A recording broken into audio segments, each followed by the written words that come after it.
کہ دین کے کام کرنے کے لیے ایک جماعت ضروری ہے. وہ جماعت ایسی ہو کہ وہ ایک دوسرے کو وصیت کر رہی ہے، اس لیے کہ یہ انسانی کمزوری ہے. کبھی آپ کا جذبہ بہت قوی ہے، کبھی آپ پر کوئی پشمردگی طاری ہو گئی، اضمحلال آ گیا، کچھ قوت ارادی ڈھیلی پڑ گئی.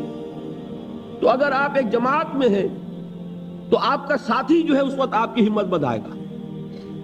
آپ کسی اور اپنے ساتھی کے طرز عمل کو دیکھ کر اس سے ہمت حاصل کر لیں گے. لیکن اگر ایک فرد ہے اس وقت آپ ڈھیلے پڑ گئے تو ڈھیلے پڑتے چلے جائیں گے. جماعتی زندگی کی برکت یہ ہوتی ہے کہ کسی وقت آپ کا جذبہ کچھ ٹھنڈا پڑا، کسی اور نے آپ کو سہارا دیا. کسی وقت اس کا جذبہ ٹھنڈا پڑ رہا ہے تو آپ اس کے جذبے کے تقویت کا ذریعہ بن جاتے ہیں. کسی وقت آپ کو کوئی مشکل درپیش ہے، وہ آپ کو سہارا دے دیتا ہے. کبھی اسے کوئی دقت ہے، آپ اس کی کوئی مدد کرتے ہیں. تو جماعتی زندگی ایسے ہے، میں اس کی ایک مثال دیا کرتا ہوں کہ اگر سیلاب کا کوئی تیز دھارا آ رہا ہو تو اکیلا آدمی نہیں کھڑا رہ سکے گا، سیلاب بہا کر لے جائے گا. لیکن اگر 15-20 آدمی ہاتھ میں ہاتھ ڈال کر وہ ایک دوسرے کے ساتھ جڑ کر کھڑے ہو جائیں تو کھڑے رہ جائیں گے. تو یہ ہے اصل میں جس کو کہ کہا گیا، حضور نے اس کو یوں سمجھایا، ید اللہ علی الجماعہ. دیکھو اللہ کا ہاتھ جماعت کے اوپر ہوتا ہے، یعنی اللہ کی مدد، اللہ کی نصرت، اللہ کی تائید جماعت کے ساتھ ہے. ایک حدیث میں آیا علیکم بالجماعہ، تم پر لازم ہے کہ جماعتی شکل اختیار کرو. بے شمار احادیث ہے، میں نے تو کل آپ کو ایک بتائی چونکہ اس میں 5 چیزیں حضور نے جمع کی تھی کہ آمرکم بخمس، میں تمہیں 5 باتوں کا حکم دے رہا ہوں. اللہ امرنی بہن، اور یوں تو میرا جو بھی کچھ میں کہتا ہوں اپنی طرف سے نہیں کہتا، وہ اللہ ہی کی بات ہے جو پہنچاتا ہوں. لیکن یہ بات تو خاص طور پر سن لو کہ میں اپنی طرف سے نہیں کہہ رہا، بلکہ اللہ نے مجھے حکم دیا ہے کہ میں تمہیں یہ 5 باتوں کا حکم دوں. الجماعہ والسمع والطاعہ والہجرہ والجہاد فی سبیل اللہ. یہ 5 باتیں میں نے عرض کیا تھا کہ یاد کیجئے. اور وہ جو ہماری کمی رہ گئی ہے کہ ہمیں وہ 5 باتیں یاد ہیں پہلی منزل والی، اللہ کا شکر ہے کہ وہ بھی یاد ہے. یہ بھی تو ہو سکتا تھا کہ وہ 5 بھی یاد نہ رہتی. ایسے بھی تو مسلمان دنیا میں ہیں جنہیں وہ بھی یاد نہیں، جنہیں وہ 5 یاد ہیں. اللہ کا شکر ادا کریں. لیکن یہ کہ جو کمی ہو گئی ہے اس کی تلافی کریں. کب تک نہیں کریں گے؟ اب تو وہ دور ختم ہو گیا، اب ہم آزاد ہیں اکثر و بیشتر. اب ہمارے ذمے ہے اللہ کے دین کو غالب کرنا. ہم یہ نہیں کہہ سکتے کہ ہم کیا کریں، ہم تو غلام ہیں انگریز کے، یا غلام ہیں فرانسیسیوں کے، یا غلام ہیں فلاں کے. ہمارا تو اختیار نہیں، اب تو ہمارا اختیار ہے. ہم اللہ کے ہاں اب بہت زیادہ رسپانسبل ہیں. اب اس کے لیے دین کے قیام کی جد و جہد کے لیے ان 5 چیزوں کا التزام ہوگا تو دین قائم ہوگا. وہ 5 چیزیں یاد کرنی چاہیے. آمرکم بخمس بالجماعۃ والسمع والطاعۃ والہجرۃ والجہاد فی سبیل اللہ. اب دیکھیے سورۃ العصر میں بھی یہ بات موجود ہے. اگر یہ کہتے کہ الا الذین آمنوا وعملوا الصالحات ووصوا بالحق ووصوا بالصبر، کہ وہ لوگ خسارے سے بچ جائیں گے، تباہی اور بربادی سے بچ جائیں گے جو ایمان لائے اور انہوں نے ایک عمل کیا اور انہوں نے حق کی وصیت کی اور حق کی اور صبر کی تاکید کی، تو مفہوم اور ہوتا. لیکن یہاں تواصو کا لفظ لائے، نہ اوسا نہ وسا، بلکہ تواصو باب تفاعل، جس میں 2 مفہوم پیدا ہو گئے. ایک انتہائی تاکید کے ساتھ ایک کام کو کرنا، مبالغے کے ساتھ کرنا، پوری امکانی استطاعت کو بروئے کار لا کر کرنا، اور دوسرے آپس میں بھی کرنا، ایک دوسرے کو صبر کی تاکید کرنا، ایک دوسرے کو تلقین کرنا، ایک دوسرے کی ہمت بندھانا، ایک دوسرے کے لیے سہارا بننا. اور یہی وہ چیز ہے جو ایک جماعتی زندگی کا خاصہ ہے. گویا کہ مسلمانوں کو اس راستے پر چلنے کے لیے جو سورۃ العصر سامنے ہمارے کھول رہی ہے، اس پر چلنے کے لیے ضرورت ہے ایک اجتماعی زندگی کی. اچھا، اب آئیے صبر کے مراحل اور صبر کے درجات. دیکھیے میں نے عرض کیا تھا کہ عمل کی پہلی منزل یا ہمارے دینی فرائض کی پہلی منزل کیا ہے؟ اسلام، اطاعت، تقوی، عبادت. خود اللہ کا بندہ بننا، خود اللہ کے اور اس کے رسول کی اطاعت کرنا. اگر ہم خود اللہ اور اس کے رسول کی اطاعت نہیں کرتے تو کسی کو کیا منہ لے کر کہے کہ تم اللہ کو مانو اور اللہ کے رسول کو مانو؟ وہ پلٹ کر ہم سے نہیں کہے گا کہ دامن کو ذرا دیکھ، ذرا بندے قبا دیکھ، مجھے کیا نیکی کی تلقین کرنے آئے ہو، ذرا اپنا دامن دیکھو. تو پہلے ضروری ہے جو شخص دوسری منزل کی طرف جانا چاہتا ہے، پہلے وہ پہلی منزل جو ہے اس کا تو اہتمام کرے، اللہ کا بندہ بنے، اللہ کی اطاعت کرے، رسول کی اطاعت کرے، اور اللہ کا کوئی حکم نہ توڑے، پوری طرح سرنڈر کرے. ادخلوا فی السلم کافہ، یہ میں کل بیان کر چکا ہوں کہ یہ اسلام یا یہ عبادت یا یہ تقوی جزوی نہیں ہو سکتا، کلی ہوگا، پوری زندگی میں ہوگا، ہمہ تن ہوگا، ہمہ وقت ہوگا، ہمہ وجوہ ہوگا. اب اس کے ساتھ ہی ہم نے جوڑا جہاد کو. اس کے لیے 3 جہاد کرنے پڑیں گے. ایک جہاد اپنے نفس سے، ایک جہاد شیطان سے جو نفس کو بھڑکاتا ہے، نفس میں پھونکے مارتا ہے، نفسانی خواہشات میں اشتعال پیدا کرتا ہے، برائیوں کو مزین کر کے پیش کرتا ہے. اور تیسرے بگڑے ہوئے معاشرے سے، وہ معاشرہ کے جو آپ کو غلط راستے پر چلنے کے لیے دباؤ ڈالتا ہے. اگر ہجوم ایک طرف کو جا رہا ہو، جیسا کہ میں نے عرض کیا تھا، اس رخ پر چلنا بہت آسان، اس کے خلاف چلنا بہت مشکل. ہو سکتا ہے بہت زور لگا کر آپ 5 قدم آگے بڑھیں اور ایک ریلا آئے 10 قدم پیچھے لے جائے آپ کو، یہ ہوتا ہے. تو یہ جہاد کی تین ایسپیکٹس جو ہیں پہلی منزل کے جہاد کے، وہ ہم کل پڑھ چکے. اب یہاں صبر کا لفظ سمجھیے. 2 صبر ہوں گے تو یہ کام ہو سکے گا. علماء کرام نے اس کے لیے کیا اصطلاحات وضع کی؟ صبر علی الطاعہ اور صبر عن المعصیہ. جیسے اطاعت اور تقوی ایک ہی چیز کے 2 رخ ہیں. اللہ کا حکم ماننا اطاعت، اللہ کے حکم کو نہ توڑنا تقوی. اسی طرح صبر علی الطاعہ، اطاعت پر جم جانا، قائم ہو جانا، سہارنا، ناگوار چیزوں کو برداشت کرنا. بڑی سخت سردی پڑ رہی ہے، فجر کا وقت ہے، گرم پانی کا اہتمام نہیں ہے. اب اس وقت فجر کی نماز کے لیے اٹھنا، ٹھنڈا پانی اگر ہے تو وضو تو کرنا ہوگا، اس ٹھنڈے پانی سے وضو کرنا، اس وقت لحاف سے نکلنا ہی بہت مشکل، ٹھنڈے پانی سے وضو کرنا اور مصیبت. یہ جب تک انسان میں صبر کا مادہ نہ ہوگا ممکن ہی نہیں. اس کو کہیں گے صبر علی الطاعہ، اطاعت پر صبر کرنا. ناگواری محسوس ہو رہی ہے لیکن اس ناگواری کو برداشت کرتے ہوئے انسان اللہ کے حکم کے اوپر جمع رہے، اللہ کے حکم پر عمل کرے. یہ کیا ہے؟ یہ صبر ہے. اگر یہ صبر نہیں ہے تو ظاہر بات ہے کہ انسان اللہ کے اس حکم پر عمل نہیں کر سکے. اسی طریقے سے اب منفی رخ لیجئے. میں نے مثال دی تھی نا، ایک شخص رشوت پیش کر رہا ہے، آپ کہیں میجسٹریٹ ہیں یا کہیں آپ اور کسی ایسی پوزیشن میں ہیں کہ آپ اس کو کوئی ناجائز فائدہ پہنچا سکتے ہیں، اور وہ آپ کو رشوت پیش کر رہا ہے. مال وہ چیز ہے جو نفس کو محبوب ہے. نفس جو ہے وہ آپ کو پٹی پڑھا رہا ہے کہ لو اس کو قبول کر لو. اس وقت اگر آپ اپنے آپ کو تھامیں گے نہیں، روکیں گے نہیں، تو کیسے آپ کر سکیں گے اس ٹیمپٹیشن کا مقابلہ؟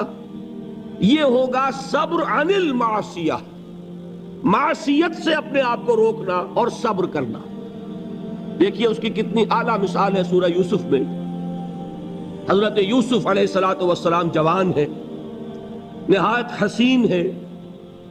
پھر وہ عورت جو ہے امراۃ العزیز، اتنے بڑے سرکاری افسر کی بیوی، وہ گناہ کی دعوت دے رہی ہے. اس وقت اپنے آپ کو تھامنا. قرآن مجید نے کہا ہے نا کہ وَلَقَدْ هَمَّتْ بِهِ وَهَمَّ بِهَا لَوْلَا رَأَىٰ بُرْهَانَ رَبِّهِ. اس عورت نے تو اس برائی کا قصد کیا ہی تھا، حضرت یوسف کی طرف پیش قدمی کی ہی تھی، یوسف بھی کرتے اگر اپنے رب کی دلیل کو نہ دیکھ لیتے. اس وقت اللہ نے خصوصی دستگاری فرمائی، دستگیری، اس لیے کہ انسان کا نفس تو ظاہر بات ہے، وہ تو انسان کو خود حضور صلی اللہ علیہ وسلم کے خطبات میں آتا ہے کہ آپ جب بھی کہتے تھے کہ اے لوگو اللہ کا تقوی اختیار کرو، تو سب سے پہلے اپنے نفس کو مخاطب کرتے تھے. اوصیکم و نفسی بتقوی اللہ، لوگوں میں تمہیں بھی وصیت کر رہا ہوں. دیکھیے یہ اوصیکم وہی آ گیا، اوصا یوسی ایسان باب افعال. اوصیکم و نفسی بتقوی اللہ، لوگوں میں تمہیں بھی وصیت کر رہا ہوں اور اپنے نفس کو بھی وصیت کرتا ہوں کہ وہ اللہ کا تقوی اختیار کرے. تو یہ نفس کو تھامنا، روکنا ان چیزوں سے جو اسے مرغوب ہے، یہ ہے صبر عن المعصیہ. اور جو حکم دیا جا رہا ہے اس پر عمل پیرا ہونے میں جو ناگوار صورت پیش آ رہی ہے، نفس تو چاہ رہا ہے سو، ادھر معلوم ہے کہ اذان ہو چکی ہے، فجر کی جماعت کا وقت ہے، وہ کشمکش ہو رہی ہے. اس وقت جو ہے نفس کے اس تقاضے کو پیچھے ڈال کر اور اللہ کے حکم پر کاربند ہونا، یہ کیا ہے؟ صبر علی الطاعہ، اطاعت پر صبر، معصیت سے صبر. ایک مثبت صبر، ایک منفی صبر، یہ دو صبر ہوں گے تو پہلی منزل سر ہوگی. بات سمجھ میں آ گئی؟ اب آئیے دوسری منزل. دوسری منزل کیا تھی؟ یاد کیجئے، دعوت، تبلیغ، تلقین، نصیحت، دوسروں کو کہنا، اسی میں امر بالمعروف نہی عن المنکر. اب یہاں کیا ہوگا؟ اس میں چاہتا ہوں کہ ذرا ایک آیت کے حوالے سے، میں نے کل کہا تھا نا کہ وہ 3 باتیں میں یہاں چھوڑ رہا ہوں، وہ 3 باتیں آج سمجھ لیں. وہ 3 باتیں ہیں سورہ نحل کی ایک آیت کے حوالے سے، اتنی چھوٹی وہ ہے کہ وہ آپ کو یاد ہو جائے گی. ادعو الی سبیل ربک بالحکمت والموعظۃ الحسنۃ وجادلہم باللتی ہی احسن. بلاؤ اپنے رب کے راستے کی طرف، دعوت دو اپنے رب کے راستے کی طرف 3 چیزوں کے ذریعے. پہلی چیز بالحکمہ، حکمت کے ساتھ، دانائی کے ساتھ، دلیل کے ساتھ، برہان کے ساتھ. دوسری چیز موعظہ حسنہ، اچھی نصیحت، خوشنما نصیحت. اور تیسری چیز وجادلہم باللتی احسن، جدال حسنہ، جھگڑا، مجادلہ، مناظرہ، لیکن وہ بھی خوبصورتی کے ساتھ. اب ان 3 چیزوں کی اہمیت کو سمجھیے. بدقسمتی سے ہمارے ہاں یہ جو 3 لیولز ہیں دعوت کے، ہم ان کو بھول گئے، اور ان میں سے ہر ایک کی جو اہمیت ہے وہ ہمارے سامنے نہیں ہے. یہ تو میں مانتا ہوں کہ یہ صرف نبی کی ذات ہوتی ہے جو اتنی جامع ہوتی ہے کہ وہ 3 لیول پر بیک وقت کام کرتے ہیں، اور غیر نبی سے آپ اس کی توقع نہیں کر سکتے. شخصیتوں کے اندر جو محدود اوصاف ہوتے ہیں وہ کسی ایک لیول پر بھی کام کر لے تو بہت بڑی بات ہے. 3 لیول پر کام کرنا جو ہے وہ تو جیسا کہ میں نے عرض کیا وہ انبیاء کے لیے تو ہوتا ہے. وہ 3 لیول کیا ہے؟ دیکھیے، ہر سوسائٹی میں، ہر معاشرے میں ایک اونچا طبقہ ہوتا ہے. اونچا میں دولت کے اعتبار سے نہیں کہہ رہا، اونچا سیاسی اقتدار کے اعتبار سے نہیں کہہ رہا، اونچا طبقہ ذہنی اعتبار سے، فکری اعتبار سے، عقلی اعتبار سے، جنہیں آپ کہتے ہیں انٹیلیجنسیا، جنہیں آپ کہتے ہیں انٹلیکچوئل مائنورٹی. ہوتا تو ہے بہت تھوڑا سا، مائنورٹی ہے، وہ اکثریت نہیں ہوتی، اکثریت عوام الناس کی ہے. انٹیلیجنسیا تو تھوڑا ہوگا، انٹلیکچوئل مائنورٹی اسے کہتے ہی مائنورٹی ہے کہ وہ اقلیت ہوتی ہے، ذہین اقلیت. اسی کے لیے ایک اور اصطلاح استعمال ہوتی ہے، دی brain trust of the society. آج کل امریکہ وغیرہ میں تھنک ٹینکس، یہ ایک خاص ان کے ادارے وجود میں آ رہے ہیں کہ مفکرین کو جمع کیا جائے اور ان کی جو فکری صلاحیتیں ہیں ان سے استفادہ کیا جائے. اب ایک آدمی جو ہے وہ بظاہر تو بیٹھا نظر آ رہا ہے، کوئی کام ہی نہیں کر رہا ہے، آپ کو کیا پتا وہ فکری اور ذہنی اعتبار سے کس فضا میں ہے، کس عالم میں ہے، وہ کیا کر رہا ہے، کیا سوچ رہا ہے، آپ کو کیا پتا؟ علامہ اقبال کی بعض تفسیریں آپ تصویریں دیکھی ہوں گی، یوں بیٹھے ہیں، معلوم ہوگا بڑا نکما آدمی ہے، یہ کیا سر جھکائے بیٹھا ہوا ہے، لیکن آپ کو کیا پتا کہ وہ فلسفے کی کون سی گتھیاں سلجھا رہا ہے، کون سا مسئلہ اس کے سامنے زمان و مکان کا کوئی مسئلہ ہے، علم کی ماہیت کا کوئی مسئلہ ہے، اور غلطاؤں پہ جا انسان۔ اب میں کیا عرض کروں، مضمون ذرا ہٹ رہا ہے۔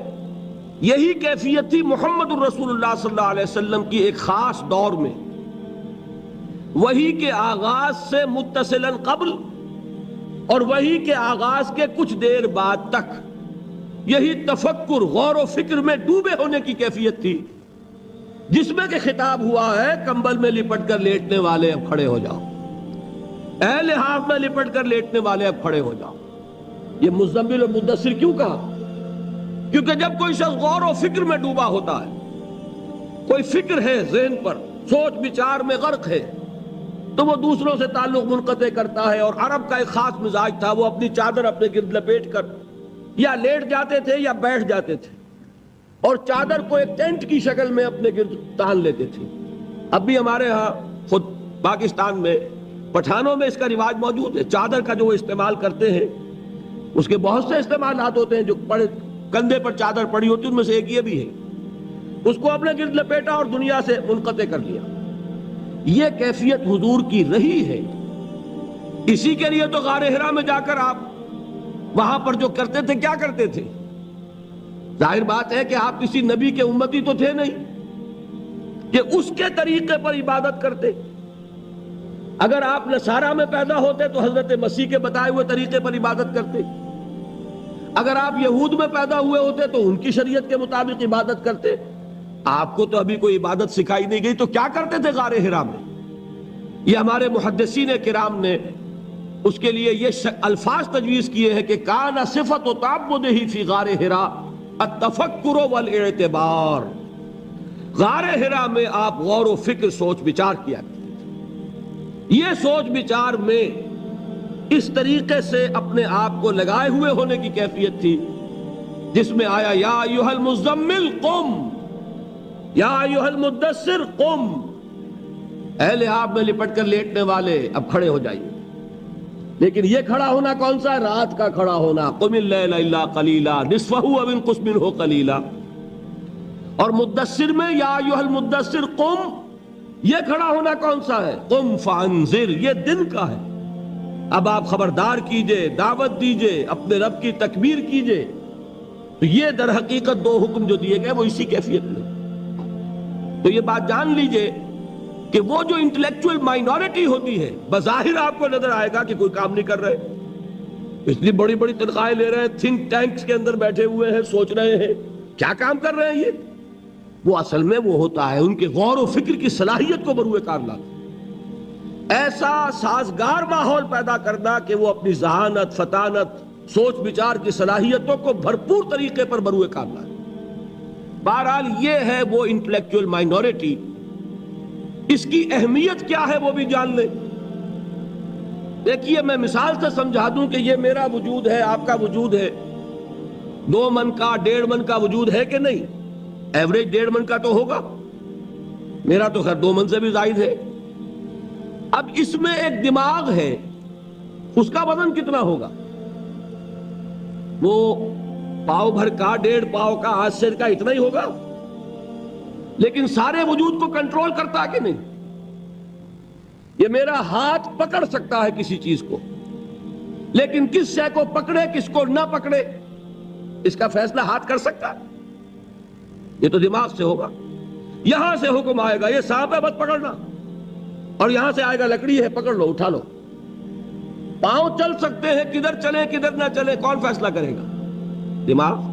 یہاں سے آرڈر آتا ہے کہ چلو، تو دماغ پاؤں چلنا شروع کر دیتے ہیں۔ زبان بولتی ہے، فیصلہ کون کرتا ہے کیا بولنا ہے؟ دماغ۔ تو میرے پورے اس وجود کو کنٹرول کیا کر رہا ہے؟ دماغ۔ اس کی ریشو پروپورشن کیا بنے گی 2 من کے مقابلے میں آج سے؟ اسی طریقے پر آپ سمجھیے کہ انسانی معاشرے میں وہ برین ٹرسٹ جو ہے، انٹلیکچوئل مائنورٹی ہوتی بہت کم ہے لیکن بڑی اہم ہوتی ہے. جدھر کا ادھر رخ ہو جائے گا، جس طرف ان کا رخ ہو جائے گا ادھر معاشرہ خود بخود چل پڑتا ہے. یہ جو انٹلیکچوئل مائنورٹی ہے یہ واعظ سے کسی بات کو نہیں مانتی، واعظ سننے کو تیار نہیں.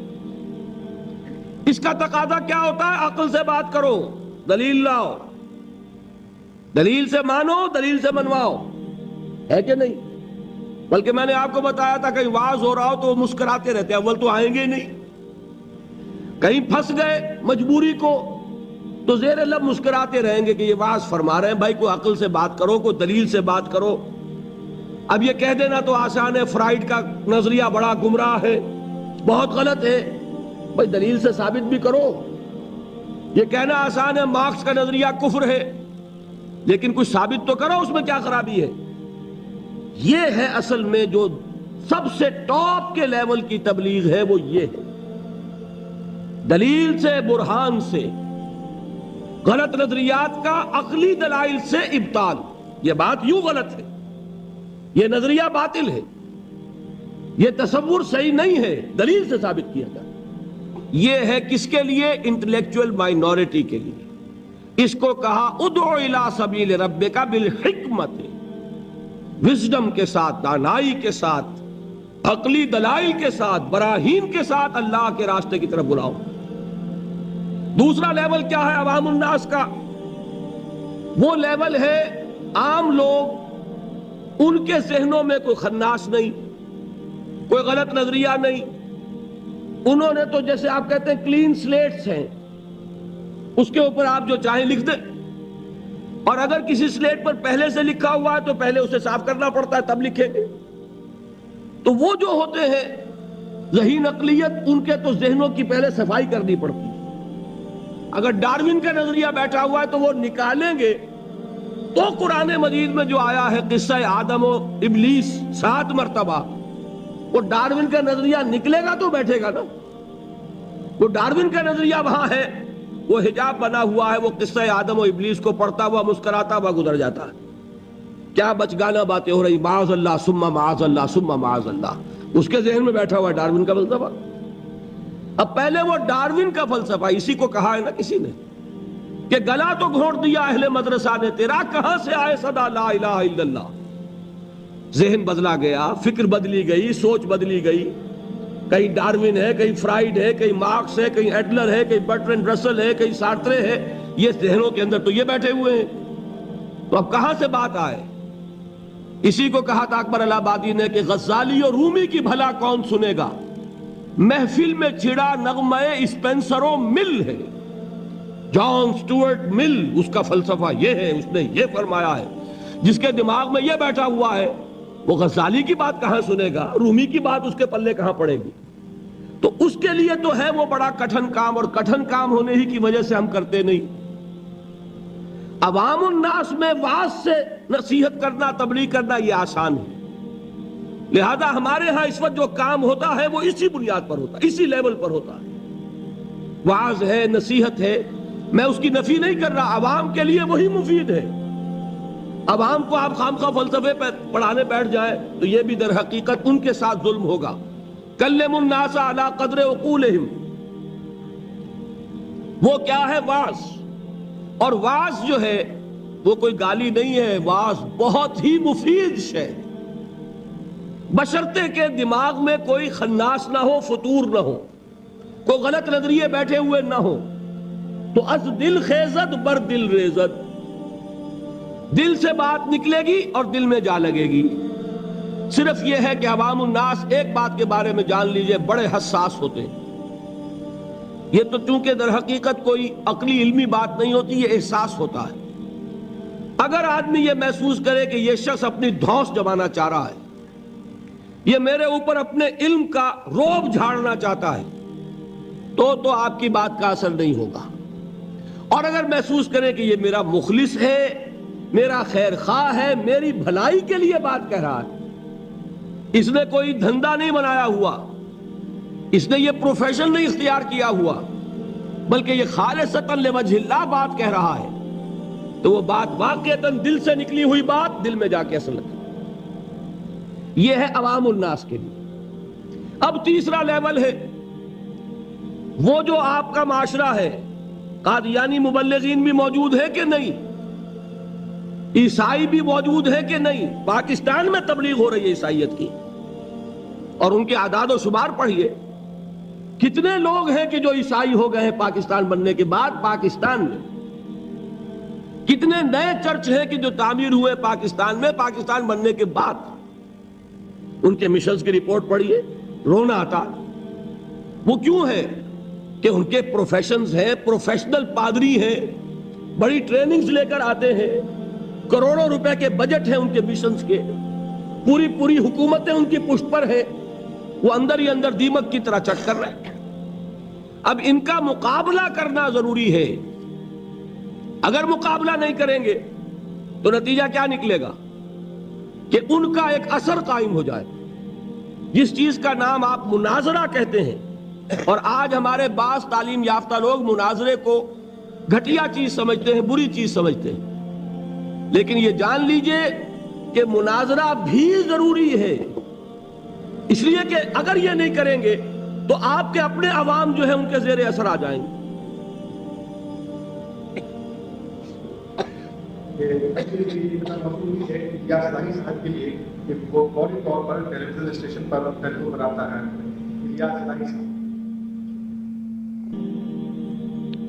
مجھے یہ یاد نہیں ہے کہ میں نے یہاں ذکر کیا یا نہیں کیا.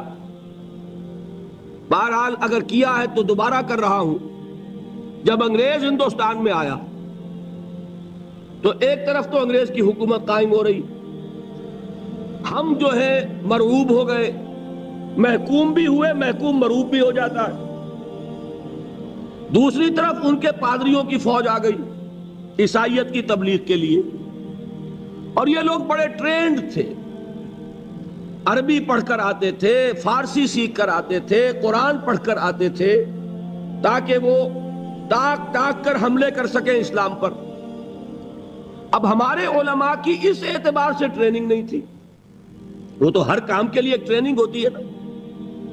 اب انہیں تو چونکہ مسلمان ملک تھا، فتویٰ دینا ان کا کام تھا، کیا چیز ضروری ہے، کیا حرام ہے، کیا جائز ہے، کیا ناجائز ہے. کبھی کسی عیسائی سے مناظرے کا موقع ہی پیش نہیں آیا تھا. نتیجہ یہ نکلا کہ ایک پادری فینڈر تھا جرمن، کلکتے سے چلا دلی تک پہنچ گیا، اور جس شہر میں گیا اس نے علماء کو چیلنج کیا کہ مجھ سے مناظرہ کرو، اور ہر شہر میں جس نے بھی مقابلہ کیا، مناظرہ کیا، اس نے شکست کھائی اس سے. پھر وہ جامع مسجد دہلی کی سیڑھیوں پر کھڑے ہو کر اعلان کرتا ہے کہ میں کلکتے سے چل کر یہاں تک آ گیا ہوں اور کوئی مسلمان عالم میرا مقابلہ نہیں کر سکا. میں آج جامع مسجد دہلی کی سیڑھیوں سے چیلنج دے رہا ہوں پورے ہندوستان کے علماء کو کہ کوئی شخص مجھ سے مناظرہ کر لے. اب آپ سوچئے اس کو، اگر اس وقت کوئی اس کے مقابلے میں نہ آتا تو آپ کے عوام کے اوپر کیا اثر قائم ہوتا؟ ایک طرف انگریز حاکم ہے، ہم محکوم ہیں، اس کی تہذیب سے ویسے ہی مرعوب ہو گئے، دوسری طرف یہ کہ ہمارے علماء بھی مار کھا گئے، تو عوام میں جس پر جنگل کی آگ کی طرح عیسائیت پھیلتی، اس کا آپ تصور نہیں کر سکتے. اس وقت اللہ کا ایک بندہ، یہ اللہ کی سنت ہے، اقبال کا بڑا پیارا شعر ہے، خون اسرائیل آ جاتا ہے آخر جوش میں، توڑ دیتا ہے کوئی موسیٰ طلسم سامری. اللہ تعالیٰ نے بر وقت اٹھا دیا. وہ اقبال نے یہ مصرع استعمال کیا ہے حضرت مجدد الفسانی رحمت اللہ علیہ کے لیے کہ اللہ نے بر وقت کیا جس کو خبردار، وہ ہند میں سرمایہ ملت کا نگہباں، اللہ نے بر وقت کیا جس کو خبردار. اسی طرح کی ایک شخصیت مولانا رحمت اللہ کیرانوی رحمت اللہ علیہ، وہ آئے میدان میں خم ٹھوک کر، انہوں نے مناظرہ کیا، پادری فینڈر کو ایسی شکست فاش ہوئی کہ پھر وہ ہندوستان چھوڑ کر بھاگ گیا. اس نے جا کر پھر ترکی میں ڈیرا لگایا. اس وقت تک ابھی خلافت تھی ترکی کی، خلافت عثمانی. وہاں جا کر ڈیرا لگایا، وہاں کا کوئی عالم مقابلہ نہیں کر سکا. یہ مولانا رحمت اللہ کہرانوی گئے تھے حج کے لیے، جب دارالخلافہ میں خبر پہنچی کہ یہ ہے وہ شخص جس نے شکست دی تھی فینڈر کو، تو وہاں سے ایک ریکویسٹ آئی کہ حضرت یہاں تشریف لائیے، اس پادری نے ہمارا ناطقہ بند کیا ہوا ہے۔ تو وہ وہاں سے دعوت پر اب جا رہے ہیں ترکی۔ اسے فینڈر کو جب خبر ملی کہ مولانا رحمت اللہ آ رہا ہے، مولوی رحمت اللہ، وہ وہاں سے بھی ایسا بھاگا، مقابلہ نہیں کر سکا۔ یہ ہے، دیکھیے اس کی ضرورت ہے، اس کی بھی ضرورت ہے۔ اب یہ میں بتا دوں آپ کو، ایک شخص یہ تینوں کام نہیں کر سکتا۔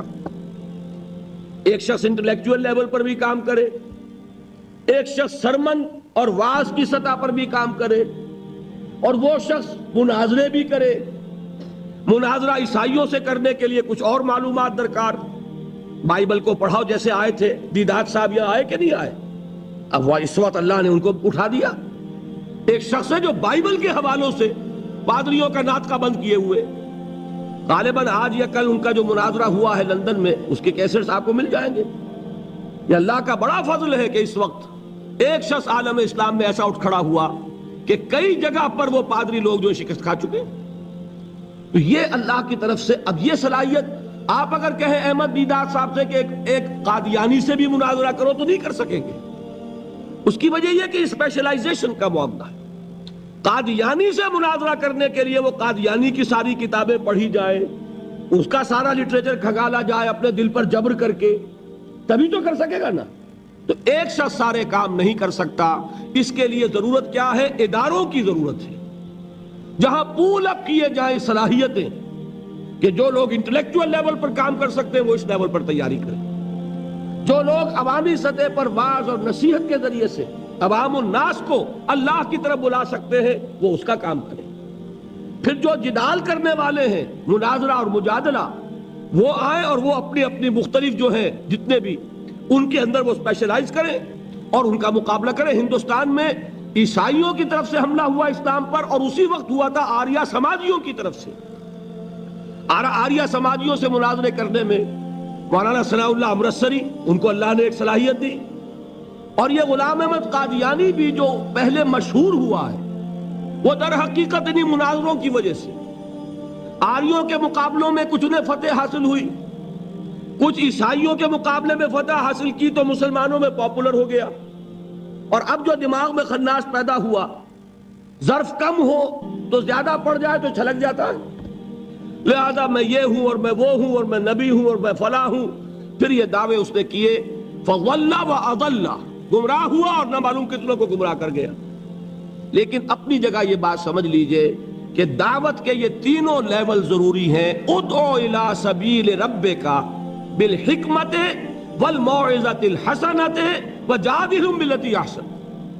یہ تین چیزیں نوٹ کر لیجئے۔ جیسے پہلی سطح پر تین جہاد تھے، نفس سے جہاد، شیطان سے مقابلہ، اور بگڑے ہوئے معاشرے کے غلط دباؤ کا مقابلہ۔ وہاں صبر کیا تھا؟ صبر عن المعصیہ، صبر علی الطاعہ۔ اب یہاں کون سا صبر درکار ہے؟ جو شخص یہ کام کرے گا اسے اپنے کیریئرز کا صبر کرنا پڑے گا۔ ایک شخص میں ذہانت ہے، صلاحیت ہے، وہ کوئی بہت ہی نفع بخش کیریئر جو ہے وہ اس نے اڈاپٹ کیا ہوا ہے، ڈاکٹر ہے، انجینئر ہے، اس میں اسے بڑی اونچی تنخواہیں مل رہی ہیں، بڑی اعلیٰ پریکٹس چل رہی ہے، لیکن وہی صلاحیت اب ادھر لگائے گا، ظاہر بات ہے وہ بساط طے ہوگی، اس میں کمی آئے گی۔ یہ کیسے ہو سکے گا اگر صبر نہ ہو؟ اگر انسان صبر نہ کر سکے، اگر انسان قربانی نہ دے سکے اپنے کیریئر کی، اپنے مفادات کی، اپنے شاندار مستقبل کی، وہی نوجوان، دیکھیے ہمیں شرم آنی چاہیے اور گردنیں ہمیں جھکا لینی چاہیے۔ قادیانیوں میں کتنے نوجوان ہیں جو اپنی زندگیاں جو ہے وقف کر دیتے ہیں، وہ زندگیاں وقف کرتے ہیں، انہیں ٹریننگ ملتی ہے، پھر وہ میدان میں آتے ہیں۔ عام آدمی کیسے کام کر لے گا؟ آپ سوچئے کہ آپ اپنے بچوں کو اس کام کے لیے وقف کرنے کے لیے تیار ہوں گے؟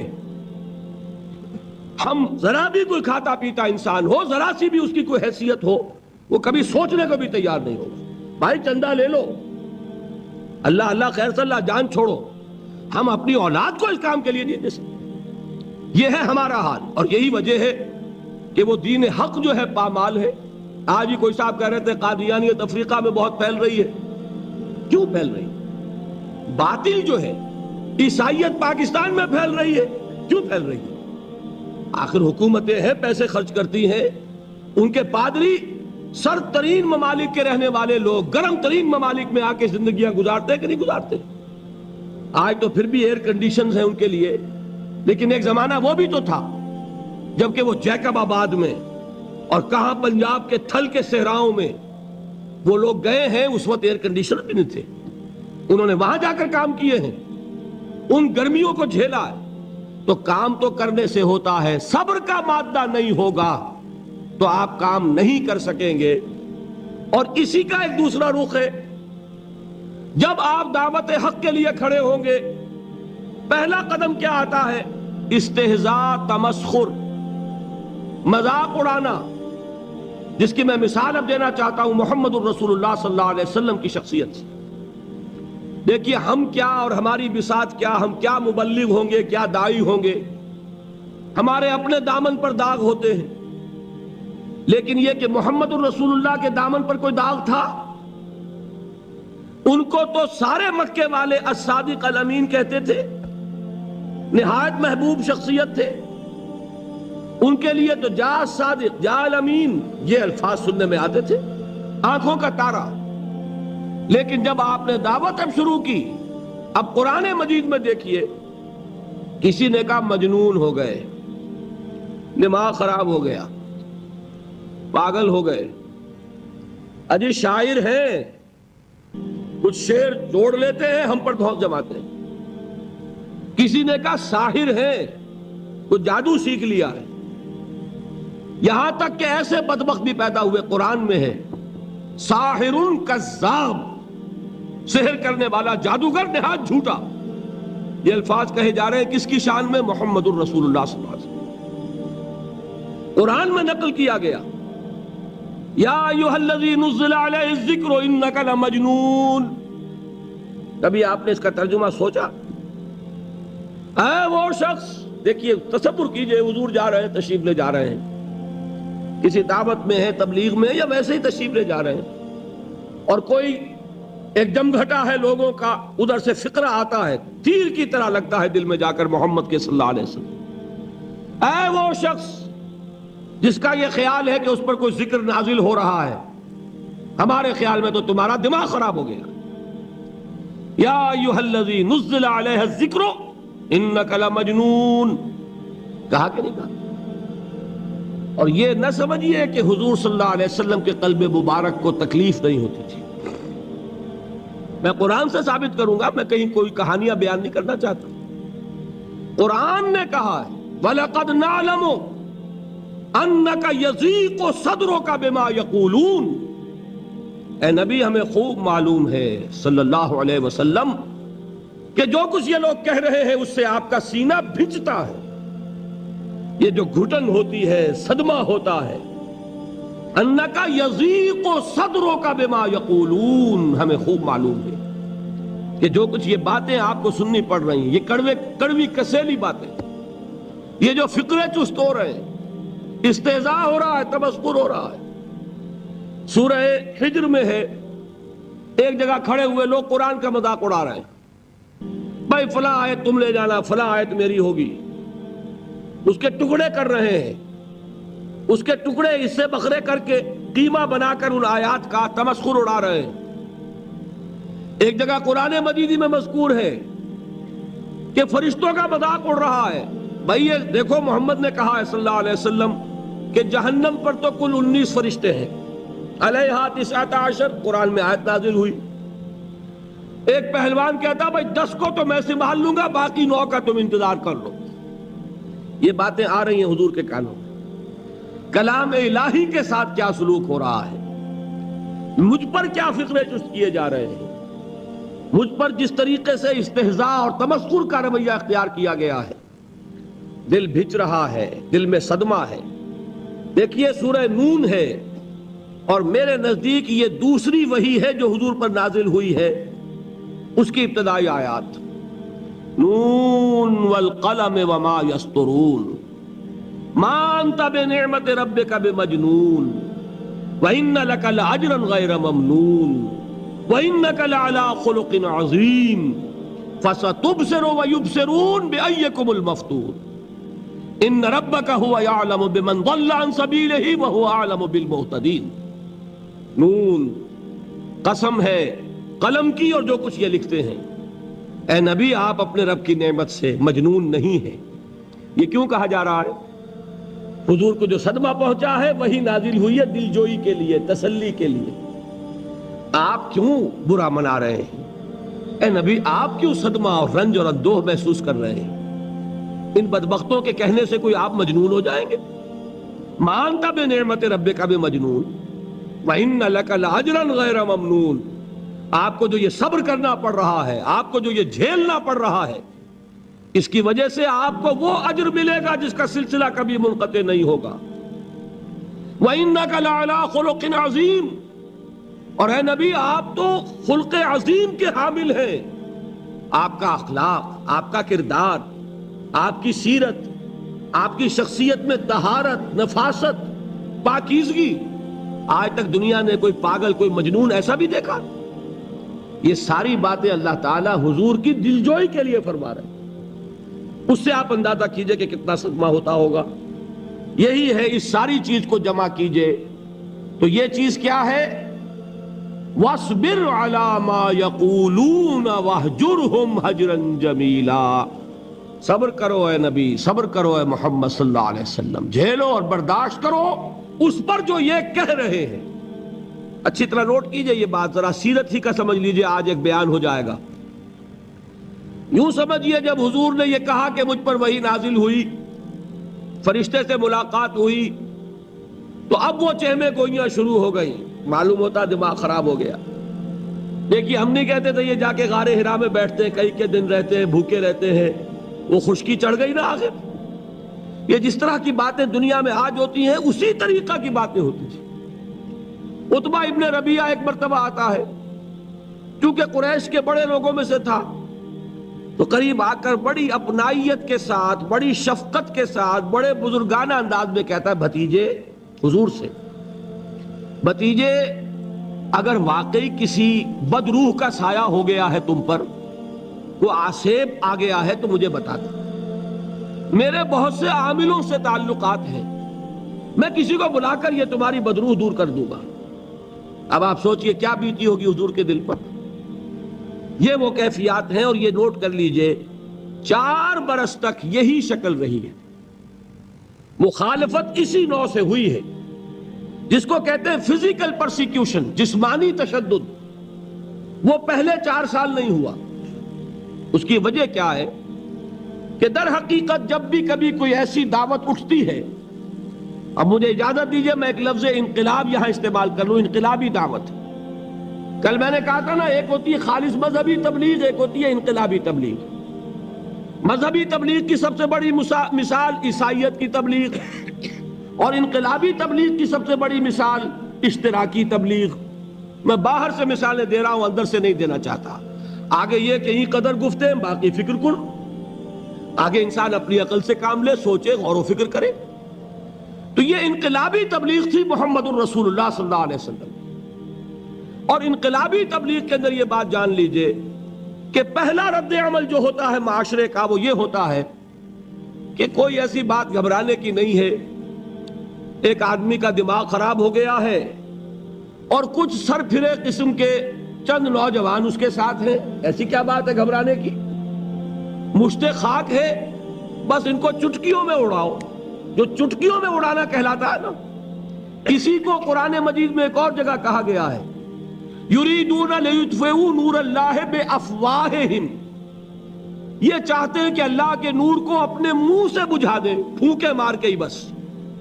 تو پہلا رد عمل جو ہوتا ہے ایک نظام کا، ایک کسی انقلابی دعوت کے خلاف، وہ رد عمل ہوتا ہے استہزاء، تمسخر، مذاق کرو، ان کو جس کو آپ انگریزی میں کہتے ہیں ڈی مورلائز کر دو، ان کی ہمتیں جو ہیں وہ ٹوٹ جائیں، ان کو اس طریقے سے، اسی کا نام ہے آج کل کی اصطلاح میں کیریکٹر اسیسینیشن، ان کی شخصیتیں جو ہیں ان کو داغدار کر دو، ان کا اعتبار ختم کر دو، ان کا استہزاء کرو، تمسخر کرو۔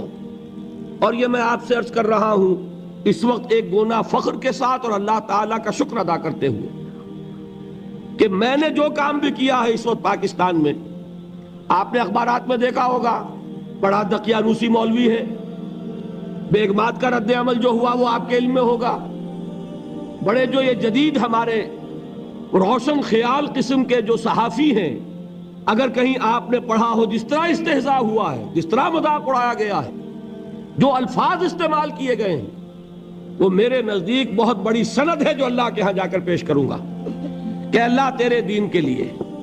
میں نے اپنے گھر سے کوئی بات نہیں کہی، میں نے جو بات کہی وہ جو شریعت محمدی کی بات ہے وہ کہی۔ اگر اپنی طرف سے کہی ہو، کوئی اضافہ کیا ہو، تو اللہ تعالیٰ کی پھٹکار ہو مجھ پر اور لعنت ہو مجھ پر۔ لیکن اگر میں نے وہی کچھ کہا جو شریعت محمدی کا تقاضا ہے اور قرآن اور سنت کی بات ہے، تو پھر اگر مجھے کسی نے پاگل کہا اور کسی نے دقیانوسی کہا اور کسی نے اور فقرہ چست کیا، تو میں اس کے لیے، میں تو سمجھتا ہوں میرے لیے وہ سند ہے جو اللہ تعالیٰ کے ہاں میں جا کر پیش کروں۔ اور یہ جان لیجئے کہ وہی بات ہوتی ہے ہمیشہ، ہسٹری ریپیٹس اٹسیلف۔ وہ بات کریں گے جو حضور نے کی تھی، وہی رد عمل سامنے آئے گا جو اس وقت آیا تھا۔ اس لیے کہ یہ تو جو انسانی مزاج ہے وہ نہیں بدلا، معاشرے کا انداز نہیں بدلا، وہ جو کام ہوگا اس کا رد عمل ابتدائی وہی ہوگا۔ اور اس میں در حقیقت امتحان ہوتا ہے صبر کا۔ کیا دل شکستہ ہو کر بیٹھ رہے گا انسان؟ ہمت جواب دے جائے گی، کمر ٹوٹ جائے گی، قوت ارادی اور عزیمت جو ہے مزمحل ہو جائے گی، پھونکوں سے چراغ بجھ جائے گا۔ یہ جو میں نے آیت آپ کو سنائی تھی اس کا بڑی خوبصورت کے ساتھ ترجمہ کیا ہے مولانا ظفر علی خان نے کہ نور خدا ہے کفر کی حرکت پہ خندہ زن، پھونکوں سے یہ چراغ بجھایا نہ جائے گا۔ یریدون لیطفئوا نور اللہ بافواہہم واللہ متم نورہ ولو کرہ الکافرون۔ یہ چاہتے ہیں کہ اپنے منہ کی پھونکوں سے اللہ کے نور کو بجھا دیں، حالانکہ اللہ تعالیٰ تو اپنے نور کا اتمام فرما کر رہے گا، خواہ ان کافروں کو کتنا ہی ناگوار ہو۔ اس کی ترجمانی ہے نور خدا ہے کفر کی حرکت پہ خندہ زن، پھونکوں سے یہ چراغ بجھایا نہ جائے گا۔ بہرحال اس مرحلے پر میں نے آپ کو دو صبر بتائے۔ صبر کس چیز سے؟ اپنا کیریئر دنیاوی جو بھی آپ حاصل کر سکتے تھے۔ ذہین آدمی ذہانت لگائے گا تو دین کی دعوت دے گا ایٹ دی انٹلیکچوئل لیول۔ اور یہ بات جان لیجئے کہ یہ چیز دنیا میں کسی کمائی کا ذریعہ نہیں بن سکتی، اسے قربانی دینی پڑے گی کیریئر کی، اپنے مفادات کی، تب کام کر سکے گا۔ عام آدمی وقت لگائے گا، صلاحیتیں صرف کرے گا، اپنی وہی اس وقت سے اور توانائی سے پیسہ بنا سکتا تھا۔ آج کل تو آپ کو معلوم ہے کہ بڑی سادی ہو گئی ہے یہ حساب کتاب کی بات، بہت سادہ۔ ایک انسکلڈ لیبرر کا 1 گھنٹہ برابر ہے اتنے روپے کے، ایک سکلڈ لیبرر کا 1 گھنٹہ برابر ہے اتنے روپے کے۔ آپ تو ہر چیز کاؤنٹ کر سکتے ہیں، میئر کر سکتے ہیں۔ جو شخص 1 گھنٹہ لگا رہا ہے اس نے کوئی پیسہ خرچ کیا ہے نا، اسی وقت کو لگا کر وہ پیسہ بناتا، اسی ذہانت اور صلاحیت سے وہ کوئی کمائی کرتا۔ ادھر لگایا تو وہ جو کمی ہو رہی ہے اس کو برداشت کرنا، اس کو جھیلنا اور خوش دلی سے برداشت کرنا، یہ سمجھنا کہ در حقیقت یہ سب کچھ کیا ہے کہ اللہ تعالیٰ کے ہاں اس کا اجر و ثواب ملے گا۔ یہ صبر کا ایک رخ، اور استہزاء ہو، تمسخر ہو، مذاق اڑے، فقرے چست ہو، دقیانوسی کہا جائے، ریئیکشنری کہا جائے، یہ بڑے ریئیکشنری ہیں، یہ بڑے پچھلے زمانے کے لوگ ہیں، اگلے وقتوں کے ہیں یہ لوگ، انہیں کچھ نہ کہو۔ جو کہا جائے سنو، وَاصْبِرْ عَلَى مَا يَقُولُونَ وَاهْجُرْهُمْ هَجْرًا جَمِيلًا، اور صبر کیجئے محمد صلی اللہ علیہ وسلم۔ دیکھیے کوئی پہلو ایسا نہیں ہے جس میں ہمیں ہدایت قرآن مجید سے اور سیرت محمد صلی اللہ علیہ وسلم سے مل نہ جائے۔